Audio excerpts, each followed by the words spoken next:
बड़े बड़े व्रत से, नियमों से, तीर्थयाटन से, वेदाध्ययन से, धर्म कर्म से जो बात नहीं बनती वो सत्संग से बन जाती है।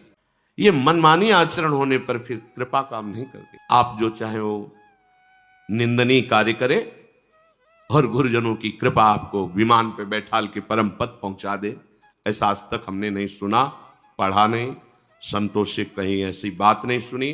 थे पूर्व में पापाचारी, पर जब से संत समागम किया, आज्ञा पर पूरा जीवन दे दिया तो जगत बंदनी महात्मा बन गए, ऐसा सुना है, ऐसा पढ़ा है। ऐसा नहीं सुना कि आप उनके समीप रहकर मनमानी आचरण करें और आपको परम पद मिल गया हो, ऐसा नहीं सुना। सिद्धांत नहीं, चाहे जो युग हो, भगवत प्राप्ति का सिद्धांत वही रहता है।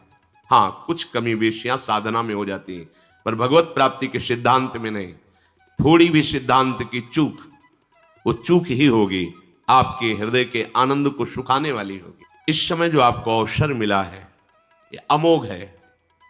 चूक गए, पता नहीं किस युग में अवसर मिलेगा। 4,32,000 में तो अभी 5,000 के ऊपर कुछ हुआ है। बहुत बड़ा समय इस राजा का है कलयुग का, और ये कपट, कुटिलता, व्यभिचार, हिंसा, मदिरापान, द्वित कीड़ा, इसका ही उत्साह बढ़ाएगा।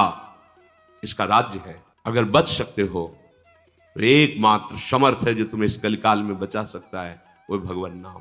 नाम चल रहा और जो निषेध किया गया वो नहीं करते, बच जाओगे। जो अन्य युगों में भगवत प्राप्ति सहस्त्रों वर्ष की तपस्या से होती थी, कलयुग में नाम संकीर्तन मात्र से हो जाएगी। पर जो निषेध है वो मत करो। हम ये ध्यान नहीं देते, निषेध को उत्साह पूर्वक करते हैं, सोचते हैं अब देखे तुम कृपा कर लो। सिद्धांत नहीं है ना। संत जन परम कृपालु होते हैं। पूज्य भाई जी महाराज से निज जनों ने कहा हाथ जोड़कर कि आप चाहें तो श्री कृष्ण से मिला सकते हैं, ये हमारा विश्वास है। तो उनका भैया, अगर हम अपनी चाह की बात करें तो मेरी चाह यही है कि मैं सबको भगवत प्राप्ति करा दूं, सब सुखी हो जाए। पर आपकी चाह के बिना श्री कृष्ण नहीं मिलेंगे। मेरी चाह तो है कि सबको भगवत प्राप्ति हो जाए। आप चाह करो, अन्य चाहों को त्याग कर आप चाह करो कि मुझे प्रभु मिल जाए। आपकी चाह और हमारी चाह जब मिल जाएगी तो बहुत जल्दी भगवत प्राप्ति। चाह पैदा करने वाले सत्संग को रोज सुनते हैं, पर अपनी चाह का आप आदर देते हैं, भगवत प्राप्ति की चाह का नहीं। इसे कैसे कैसे संभाल सकते हैं, कैसे सुधार हो सकता है? आप इसे एक सांसारिक मनोरंजन समझते हैं, कैसे ऐसा हो सकता है? आप 4 बजे आके सत्संग में बैठते हैं, ये सांसारिक मनोरंजन कैसे हो सकता है? और अगर आप इसे मनोरंजन नहीं समझते तो आप इसको धारण क्यों नहीं करते? दोनों बातें। अगर आप इसे सत्य समझते हैं, सौभाग्य समझते हैं, तो आप धारण क्यों नहीं करते? और अगर धारण करते तो आपकी दुर्दशा नहीं होती। ये जो मन आपको वासनाओं में फंसा करके आपकी दुर्दशा करता है, ये नहीं कर सकता। बिना ही प्रयास होई भवभंगा। आपको प्रयास नहीं करना पड़ेगा। अगर सत्संग मिल रहा है तो बिना ही प्रयास होई भवभंगा। बिना अनुभव के थोड़ी लिखा गया ये अनुभव। बड़े बड़े व्रत से, नियमों से, तीर्थयाटन से, वेदाध्ययन से, धर्म कर्म से जो बात नहीं बनती वो सत्संग से बन जाती है। आपको सत्संग मिल रहा है, परिवर्तन नहीं, फिर हमारी बात समझ में नहीं। सत्संग मिले और उसका रंग न बदले, तो बाहर का रंग बदल गया ये तो देख लिया, लेकिन अंदर का अहंकार, वासना में मन, ये मंत्र से बदलेगा, नाम से बदलेगा, विचार से बदलेगा। आप लगते नहीं। सहज में साक्षात्कार कराने की सामर्थ्य श्रीमद चतुराशी जी में है। निरखय जुगल किशोर, ध्यान में नहीं, ऐसे खुले नेत्र। कितने मिनट लगता है, कितना बड़ा लाभ।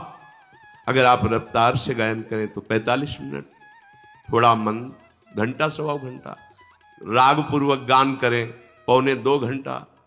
24 घंटे में एक बार चतुराशी जी कर ली तो 84 लाख योनियों में जो जाने का कर्म बंधन था वो नष्ट हो गया।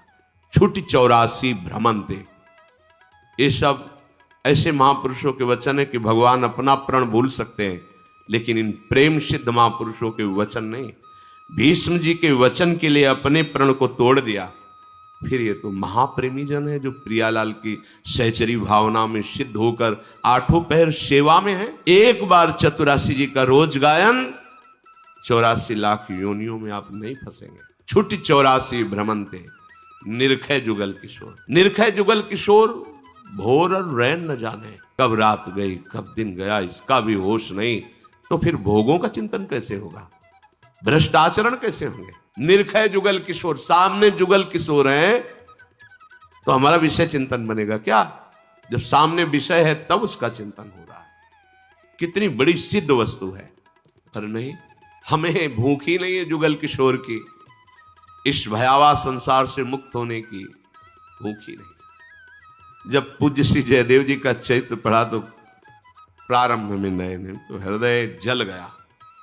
कहां थे भगवान जब ऐसे महापुरुष जो रात दिन भगवान के भजन में लगे हुए हैं, किसी ने दक्षिणा दी? जब देखा कि ठग है तो दे ही दिया अपनी तरफ से, फिर भी उन दुष्टों ने उनके हाथ पैर काट कर कुएं में डाल दिए। कहा एक बार पूछा गुरुदेव भगवान से कि कुछ ऐसे चरित्र हैं जो सुनने के बाद हृदय हमारा जलता है और लगता है भगवान ऐसा क्यों किए, क्यों किए, क्या प्रारब्ध जब आपकी शरण में क्या। तो श्री जी की सेवा कर रहे थे महाराज जी, तो उनका देखो भजन करो और ये चिंतन छोड़ो। भगवान लीला बिहारी हैं, लीला करते रहते हैं अपने आप से अपने आप में। उनकी क्या लीला किस समय कैसे हो रही बड़े बड़े महात्मा नहीं जान पाए। तो भजन करो तुम, भजन, यही उत्तर मिला था हमें। तो भजन करो, बस शांति से भजन करो, ये चिंतन ही मत करो। हमें नहीं, बड़े बड़े महापुरुषों के चरित्रों को पढ़ने पर बड़े बड़ों को हुआ। ऐसा क्यों हुआ? अपने गुरु की रक्षा के लिए जा रहे हैं, दोनों आंखें निकाल ली गई, दो महापुरुषों की। रामानुजाचार्य चरित्र में पढ़ा, आंखें निकाली। एक नास्तिक को भगवत मार्ग का अनुसरण करने के लिए कृपा कर दी। वो घर बुलाता है, उसकी पत्नी खोलता हुआ पानी पूरे शरीर में, पूरा शरीर जल गया। तुकाराम जी का पूरा विठल विठल विठल, बहुत ताप हो रहा है प्रभु, ऐसे वचन वाणी उनकी पड़ी, बहुत ताप हो रहा है प्रभु। ये क्या है? हम भगवान से पूछते थे क्या है, कई बार हृदय में उनसे, ये क्या है, क्या अपराध क्या है इनका? एक श्वास भी तो खाली नहीं जाती आपसे, फिर ऐसा क्यों इन महापुरुषों को दुख, क्यों बाहरी प्रहार, क्यों बाहरी यातना इनको? इसका कोई उत्तर नहीं है सही माने में, क्योंकि वो अपने आप से अपने आप में खेलते रहते हैं। उनका हरि तेरी गति लख न परे, करी गोपाल की होए। वो क्या खेलते हैं कि सरस्वती की भी बुद्धि में नहीं आता। अपने लोग तो बहुत छोटे हैं। बस इन किन प्रकारें हम अपने चित्त को प्रभु में जोड़े, निर्णय मंगल में निकलेगा। वही तुकाराम जी सदैव विमान पर बैठकर खूब घंटा नाम कीर्तन की ध्वनि के बीच से भगवान के धाम, उसी देह से सदैव भगवान के धाम को गए। ये परमार्थ पथ है, ऐसा सोचा जाए कोई संकट ना आवे, विपत्ति ना आवे, नहीं। जब कोई इस विचार करता है कि हजारों को लेकर चलेंगे प्रभु के मार्ग में, तो टांग तोड़ती माया, टांग तोड़ देती है, उसको असहाय धूल धूसरित कर देती है। और वो भी भगवान के दास है, जैसे भी बनता है घसीट के हिस्से पर पाला तक पहुंचाते हैं। पाला होता है ना बीच में। ये खेल है भगवान की माया का, और ऐसा खेल है कि है स्वप्नवत पर सत्य भास रहा है। निकल चलो इस खेल से, बढ़िया अवसर मिला है। आप ही हो, आप ही हो, अब बताओ आप ही हो। लो, मैं छल कर रहा हूं तुम्हारे साथ, कपट कर रहा हूं, तुम्हारी निंदा करूंगा, तुम्हें मारूंगा, तुम्हें दर दर के लिए भिखारी बना दो। अब बोलो मैं हूं? हाँ हो, आप ही हो। मेरा विधान ठीक है? हाँ बहुत अच्छा है। जोई जोई प्यारो करे सोई मोई भावे। बोल अब। ये बहुत लीला बिहारी है, बहुत लीला बिहारी। इसको खिलवाड़ मत समझो कि दो चार माला अनुकूलता आ गई, जय हो। कभी किसी से कहा था कि भक्ति जब रंग लाती है तो जीना मुश्किल कर देती है। कैसा जीना मुश्किल? जहां जहां तुम्हारा राग ममता शक्ति साहब। तो उनका तो मुझे तो कई वर्ष से भक्ति कर रहा हूं, मुझे तो सब अनुकूलता ही अनुकूलता दिखाई दे रही। अभी रंग की बात है ना, थोड़ा रंग आने दीजिए। जब रंग आया ना तब पूछा, कहो भाई क्या हाल चाल है, पास ही रहते हैं। तो उनका अक्षरशः वैसा ही सदा देखूंगा सब में प्रभु का भाव। सब में सर्वान्वस्ततया निरीक्ष, प्रवचन कर लेना अलग बात। आप निरीक्षण कर कि कौन है सामने, आप ही हो, आप ही हो। सही उत्तर। ये साल भर पढ़ाई की है, फेल होने जा रहा है, होश में आप ही हो। जय हो नाथ, जय हो नाथ, आपकी जय हो। ये है कैसे कैसे कर, बड़ा विचित्र खेल है भगवत प्राप्ति, बहुत विचित्र खेल। बस वचन पे चल जाओ तो पहुंच जाओगे। शरीर से, मन से, बाह्य से, हर जगह से वही। अब निकल जय हो आपकी। कदम आगे, कुछ नहीं है, ड्रामा है माया का, कुछ नहीं। दिव्य सच्चिदानंदमय देह, दिव्य सच्चिदानंदमय देश, दिव्य सच्चिदानंदमय आनंद आगे रखा हुआ है। पर अब एक कदम चलने लायक नहीं हो, कोई नहीं मानेगा। आप चल के दिखाओ बस। पूज्य बाबा, राधा बाबा ऐसे भाव, एक कदम नहीं चल पा रहे, गठिया रोग, भारी रोग। चलो, अनुष्ठान लिया त्रिपुर सुंदरी का, फिसल गए, टूट गए। औषधि नहीं लेते थे, अनुष्ठान नहीं बंद हुआ, सामने साक्षात वो विराजमान। ये थोड़ा सा तो यहां तो अनुष्ठान विषयों का चल रहा है, प्रभु का अनुष्ठान कहां है? मन में देखो ना। मांगा हुआ विषय नहीं मिला तो प्रभु के प्रति अश्रद्धा हो जाती है। ऐसा लगता है भगवान नहीं, मांगा हुआ विषय निश्चय कर लो। हमें पास होना है, फेल नहीं होना है। हमारी पढ़ाई कच्ची नहीं है, सच्ची है। धन के द्वारा, तन के द्वारा, मन के द्वारा कभी किसी की हिंसा नहीं करूंगा। विचार करो, कैसा भी रूप रख के आओ मेरे सामने, कितना भी अपमानित करो, धोखा दो, कैसा भी, नाथ आप ही हो, दूसरा कोई नहीं। सोचो ऐसा। विरोध कहीं बाहर नहीं पैदा किया जाता, समीप ही कर पैदा किया जाता है। ध्यान रखना, बाहर का विरोध तो कुछ नहीं, समीप वही आपके विरोध में होंगे। सदैव चलाया है। अब तुम्हारी परीक्षा है, तुम्हें अपनी साधुता पर खरे उतरना है। अगर तुम उतर गए तो लाखों को पार कर दोगे, क्योंकि तुम्हारी नाव में लाखों बैठे हैं। परुख वचन और व्यंग और निंदा, व्यंग वचन, भयावह वचन और निंदा, इन वचनों को सुन करके मुझे अपने व्यवहार को नहीं बदल देना है। अपनी परीक्षा इस बात की है, हमारे साथ दुर्व्यवहार हो, उत्तर दुर्व्यवहार नहीं, सदव्यवहार है। वो कट वचन, हमारा मधुर वचन, कपट का जाल, हमारा खुला व्यवहार।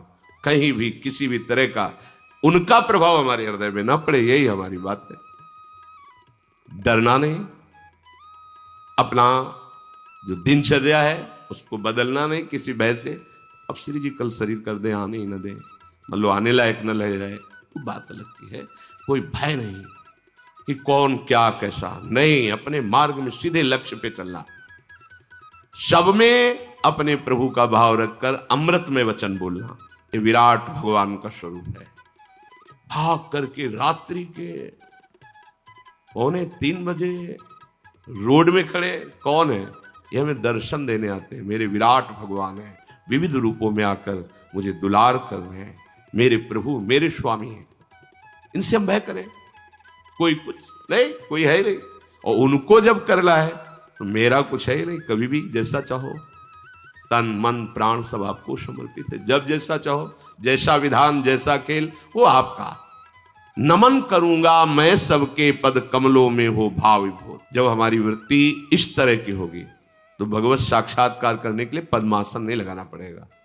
चलते फिरते सबके हृदय मंदिर में वही अपना परम प्रीतम दिखाई देगा। पर ये इस जगह जो परीक्षा होती है अलग अलग कोटि है, ये बिल्कुल आखिरी परीक्षा होती है।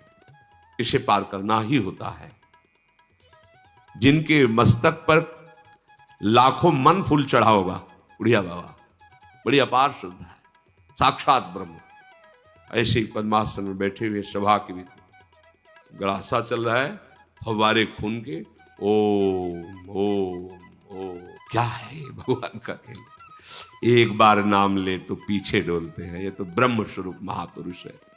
हरि तेरी गति लखना। यदि तुमने ठान लिया है कि इनका कल्याण करेंगे तो धज्जियां उड़ा देंगे। ये माया के पार्षद देखते हैं, पर बस अपना कुछ रह ही नहीं गया तो चाहे धज्जियां उड़ाओ या फूल उड़ाओ, ऊपर आपके ऊपर है। ये ऐसा नहीं कि केवल जो बच्चा साधक है उसके ऊपर की बात नहीं कह रहे। जब आप ऐसे यश कीर्ति में राजी हो, भोग में राजी हो, तो ये नहीं आएगा प्रश्न, ध्यान रखना।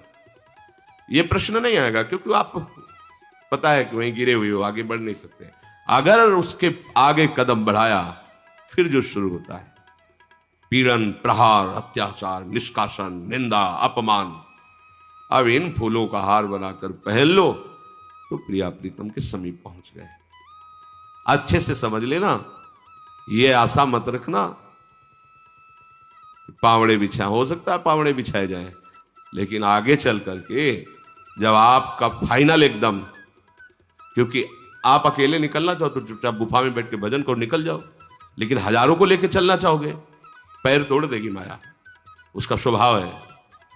पर भगवान के पार्षद जब अखाड़े पे उतारे जाते हैं तो कमजोर चेला करके नहीं भेजा जाता। जब कभी किसी अखाड़े पर पहलवान अपना चेला उतारता है ना, तो पहले ही रगड़ के इतना मजबूत कर देता है कि उसके कोई भी, हाँ, आप जब भगवत मार्ग में चले तो इतना जान लीजिए कि अब जो भी होगा परम मंगल होगा और मुझे सहना होगा, तो चल सकते हो। ये आखिरी बाजी है, थोड़ी देर ढोलक हारमोनियम बजी, नाच कूद लिया, भक्ति का एक अंग है। सर्वांग अंग भक्ति का प्राण पदार्थ सभी में अपने प्रभु का विधान देखना और सबको प्रभु में मानना, और इसमें अंतर ना पड़े, और वही तुम्हारे विरोध में खड़े किए जाएंगे जहां तुम्हारी आशा ही नहीं है। ये आदमी ऐसा, हाँ क्यों, सब में वही बैठा, चाबी घुमा दी, अब चलो मेरे ही प्रभु हैं, उन्हीं का विधान है, चलो। कभी शिकायत करने का अवसर नहीं होना चाहिए अपने प्रभु से। शिकायत करने के बहुत अवसर होते हैं। पहले ही इतनी अस्वस्थता दे दी, बैठने लायक भी नहीं रखा, और सेवा इतनी बढ़ाते चले जा रहे हो। पहले 2 लोग, 4 लोग, अब 4000 लोग, और फिर इतना सब क्या है प्रभु तुम्हारा? ये विद्यार्थी का लक्षण नहीं है। तुम जिस पढ़ाई में चल रहे हो हर प्रश्न का उत्तर दीजिए। बोले भगवान परीक्षा क्यों लेते हैं? नहीं लेना चाहिए उनको। बने रहो कक्षा 5 में, फिर 6 में नहीं जाओगे। 6 में जाना है तो फार्म आएगा, और उसमें अलग अलग वो भी होते हैं कि तुम्हें टिक लगाना है, इसमें टिक लगाना है, ये हो सकता है कि ये हो सकता है कि ये हो सकता है। कैसे? तुम्हारा अपमान किया, जिसने तुम्हारा अपमान किया, पीटा, उसमें भगवत भाव करके उसका त्रिकाल में अमंगल न होने पावे, इसमें टिक लगाओ।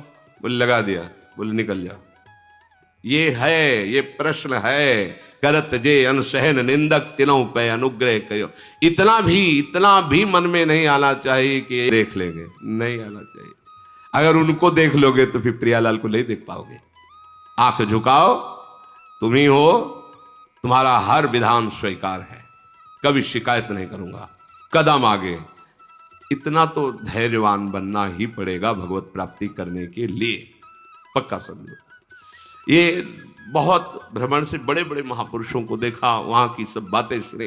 अपने लोग थोड़ी प्रश्न में भगवान को उलहना देने लगते हैं, भगवान कैसे क्या। कथा कर रहे हैं, भगवत यश गान करके सबका कल्याण हो। गदाधर भट्ट जी सब अनुकूल थोड़ी रहते। कल्याण सिंह जी बहुत श्रद्धा करके, अच्छा अब यहां सुनोगे तुम्हारा कपड़ा बदलने का मन करेगा, घर छोड़ने का मन करेगा, रात दिन भजन करने की भावना बनेगी, ब्रह्मचर्य रहने का, क्योंकि यही सतमार्ग का स्वरूप है। अब वो न तो पत्नी से बोलते, उसको लगा कि ये जो कथावाचक है इन्हीं के संग से हमारा तो जीवन ही लुट गया। वो बात ही नहीं करते थे ब्रह्मचर्य। और उसने सोचा कि ठीक है तो हम इन्हीं को देखते हैं पहले जो उपदेश करते हैं। एक भिखारिन को भेजा, गर्भवती थी, इतनी स्वर्ण मुद्रा देंगे तुम सभा में जाके केवल। वो आई, वो कहा कि पहले तो खूब आते थे और जब ये आया तो आना ही बंद कर दिया, अब इसको कौन देखेगा। उनका बैठो आराम से, जिसने दिया है ना वही भरण पोषण करे, काहे को चिंता। कितने समर्थ महापुरुष हैं। अरे तुमने क्या कह दिया सभा में। इज्जत और बेइज्जत दोनों भगवत स्वरूप। अब दो विभाग हो गए श्रोताओं में, यार ऐसा तो कभी नहीं हो सकता। एक ने कहा हो भी सकता है भाई, नाटक चल रहा हो, ऐसा भी हो सकता है। और उनमें आपसय में बड़ी व्यथा हुई। गदाधर भट्ट जी को कुछ नहीं, वैसे भगवत चर्चा शुरू की। बैठो, बाद में बात कर लेंगे, जिसने दिया वही पालन करे। एक बहुत ही श्रद्धावान और प्रवीण बुद्धि के थे कि गदाधर भट्ट जी जान न पाए, इशारे से बुलाया, पीछे सिंहासन से पीछे ले गए, चाकू रखते थे, निकाला। उस समय सत्य बोल, तुझे किसने भेजा है? तो कहा कि कोई कल्याण सिंह है, इसमें कथा सुनने आते हैं, उनकी पत्नी ने इतनी मुद्राएं दी, ये कहा कि आपको ये बस बोल देना है। तो मैं तो भिखारी हूं, पैसे के लिए बोल दिया, हमें पैसा मिलेगा, हमारा काम चलेगा। बोल सभा में चल के यही बोल। फिर गदाधर भट्ट ऐसा मत डांटो। कल्याण सिंह ने जे ही सुना हो तो राजपूत थे, पदाधिकारी थे, भागे कि मैं अभी उसको मारता हूं जाके, हमारे गुरु के प्रति ऐसा दोषारोप। गदाधर, यही सत्संग का फल है, तुमने सुना, यही सत्संग है। शांत शांत शांत। अपने कल्याण के लिए तुम अगर कमरे में बंद रहकर भजन करोगे तो ज्यादा विघ्न नहीं पड़ेगा।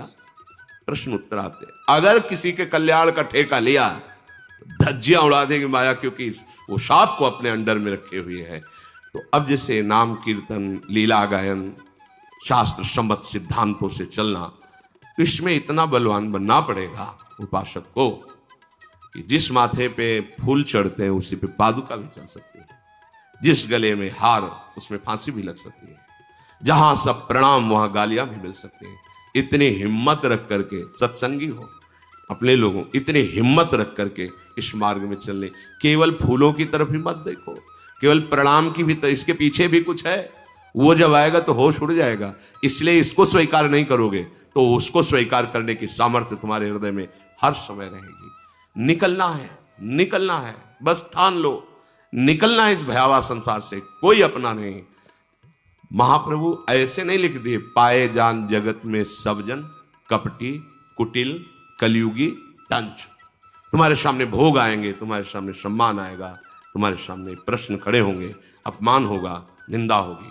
अपने मार्ग में चलते रहो, ये अंतिम जन्म बनाना है। अगर द्वेष कर लिया, झगड़ा कर लिया, कोई भी विरोधी क्रिया कर ली, तो आपने नए कर्म का निमंत्रण कर दिया, फिर इसका हिसाब देने के लिए आना पड़ेगा। आना न जाना तो लेना न देना। मालिक श्री जी, पूरा ठीक से समर्पण।